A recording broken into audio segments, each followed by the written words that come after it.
Hi, I'm Rick Dunn, General Manager of Benton PUD. I bet you heard this before. Solar energy is free energy, straight from the sun. How about renewable solar energy is abundant, environmentally friendly, and completely sustainable?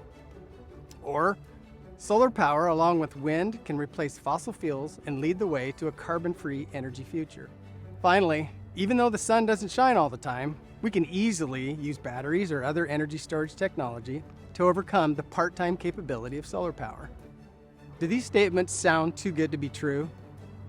The reality is that every source of energy has life cycle environmental impacts, and solar is no exception. And any honest assessment of energy technologies must always consider the full cradle-to-grave impacts. Seems reasonable, right? So, have you ever thought about what it takes to produce a solar panel? What raw materials are needed, and where do they come from? What chemicals are needed? And here's a question worth pondering. How much energy does it take to produce a solar panel? Raw material mining is a significant consideration for all energy technologies, including solar, especially in the United States, where land use restrictions and environmental protection regulations can often be at odds with development of any kind. And when it comes to solar power, land use is even a bigger deal than other energy-producing technology. Yes, the sun's rays are free of charge, but they are also energy dilute, which means it takes a whole lot of land to produce large amounts of electricity from solar panels. Here's a reality check worth considering. After more than 2 decades and many trillions of dollars of government subsidies, solar and wind power together only represent about 3% of total energy used globally, with fossil fuels providing about 79% of all energy consumed. And the story's not much different in the United States, where fossil fuels are at 79% of total energy and solar at 1.4%. This sure paints a different picture than what we are hearing from many federal and state politicians and many in the news media. As an electric utility executive, one other frustration I continue to have is when people conflate energy and electricity.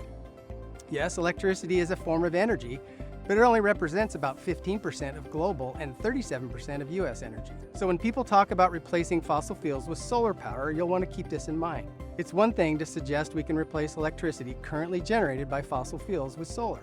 But when you add the expanded electrical capacity needed to replace gasoline-powered vehicles and commercial uses of natural gas and petroleum products, the scale of what is being proposed is off the charts. And when it comes to power grid operations, the part-time capability of solar panels is not a minor deficiency. People count on having affordable and reliable electricity 24/7 during all types of weather conditions. And to further complicate things, power grid physics is unforgiving, requiring a minute-by-minute balancing of supply and demand, which is best accomplished by highly controllable generating technologies. And that doesn't include solar power. Like all generating technologies and electronic devices, solar panels have a lifespan and eventually need to be disposed of or recycled. And proper disposal of panels can be challenging as they contain materials that can harm the environment.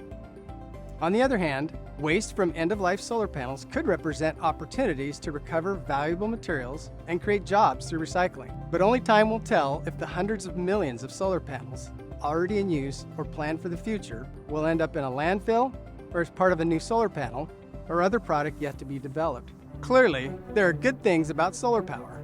Like I said before, the fuel to power the panels is free. The materials used to make most of a solar panel are abundant and widely available. And the technology is proven and simple.